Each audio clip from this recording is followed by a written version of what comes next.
Hello friends, welcome back to my channel. আশা করছি তোমরা সবাই খুব ভালো আছো। আমিও খুব ভালো আছি। আজ আমি তোমাদের সাথে শেয়ার করব কিভাবে তোমরা খুব সহজেই চাল ডাল বাটার ঝামেলা ছাড়াই বাড়িতে ইডলি আর সাম্বার বানিয়ে নেবে। তো চলো আর দেরি না করে চটপট শিখিয়ে দিই।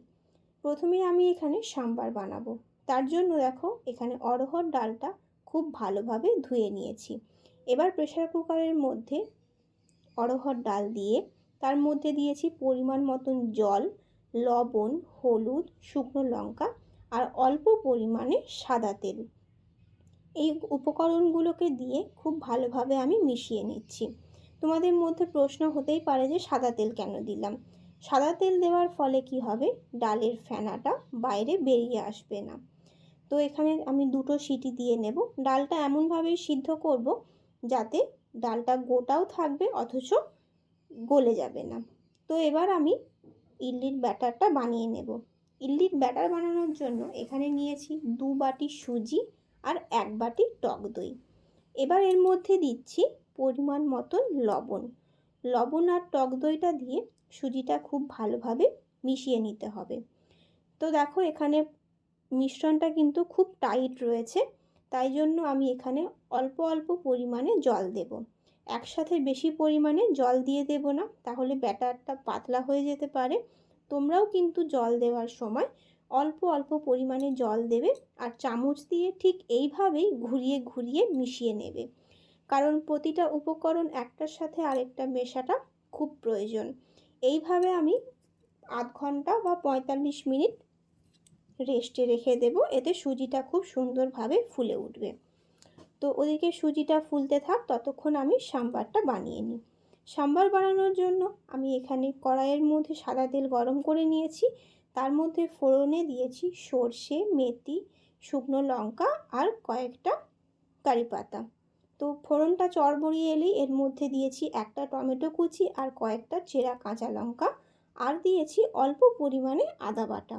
এবার এই মশলাগুলো খুব সুন্দরভাবে কষিয়ে নেব। তারপরে আমি যে সমস্ত সবজিগুলো কেটে রেখেছিলাম সেই সবজিগুলো দিয়ে দেব। আমি এখানে দিয়েছি বিনস, কুমড়ো, গাজর, সজনে ডাঁটা, আলু। তোমরা চাইলে আরও অনেক রকম সবজি দিতে পারো, লাউ দিতে পারো। আমার কাছে যেহেতু লাউ ছিল না, সেই কারণে আমি লাউ দিইনি। যদি তোমাদের কাছে লাউ থেকে থাকে তাহলে আলু দেওয়ার কোনো প্রয়োজন নেই। এবার সবজিটা মজানোর জন্য আমি ওর মধ্যে দিয়েছিলাম অল্প পরিমাণে লবণ, আর দিয়েছি শুকনো লঙ্কা আর সাম্বার মশলা। সাম্বার মশলা দিলে কি হবে, এর গন্ধটা খুব সুন্দর আসবে। সাম্বারের সবজিগুলো খুব বেশি পরিমাণে ভাজার বা মশলার সাথে কষানোর প্রয়োজন নেই। এর সবজি যেন খুব সুন্দর সেদ্ধ হয়, এইটুকুই লক্ষ্য রাখতে হবে। তো পরিমাণ মতন জল দিয়ে আমি চাপা দিয়ে দিয়েছি। এবার আমি ইডলিটা বানিয়ে নেব। তো দেখো এখানে 45 মিনিটের মধ্যে সুজিটা কিন্তু খুব সুন্দরভাবে ফুলে উঠেছে। এবার আমি ইডলিটা বানিয়ে নেব। তার জন্য আমি এর মধ্যে দিচ্ছি 1 প্যাকেট পরিমাণ ইনো। ইনো দিলে ইডলিটা খুব সুন্দরভাবে ফুলে উঠবে। তো দেখো 1 প্যাকেট ইনো দেওয়ার পরে আমি এর মধ্যে অল্প পরিমাণে জল অ্যাড করলাম। তো এবার ইনোটাকে কিন্তু খুব সুন্দরভাবে এই ব্যাটারের মধ্যে মিশিয়ে নিতে হবে। যদি ইনোটা সমপরিমাণে সব জায়গায় না মেশে তাহলে সব ইডলি ফুলবে না, তাই মিশিয়ে নেওয়াটা খুব জরুরি। তো দেখো আমার ঠিক এই রকম ঘনত্ব এসেছে শেষ পর্যন্ত। তোমরাও এই রকম ঘনত্বেই ব্যাটারটাকে রাখার চেষ্টা করবে, এর থেকে বেশি পাতলা বা বেশি মোটা রাখবে না। তো আমি এখানে ইডলি স্ট্যান্ডের প্রতিটা বাটির মধ্যে সাদা তেল মাখিয়ে নিচ্ছি। এবার প্রতিটা খোপে আমি 2 চামচ করে ইডলি দিয়ে দেব। আমার এখানে লো টু মিডিয়াম ফ্লেমে ইডলিটা হতে 20 মিনিট সময় লাগবে। তো দেখো প্রতিটা খোপে আমার ইডলি দেওয়া হয়ে গেছে। এবার আমি এটাকে 20-25 মিনিটের জন্য ছেড়ে দেব।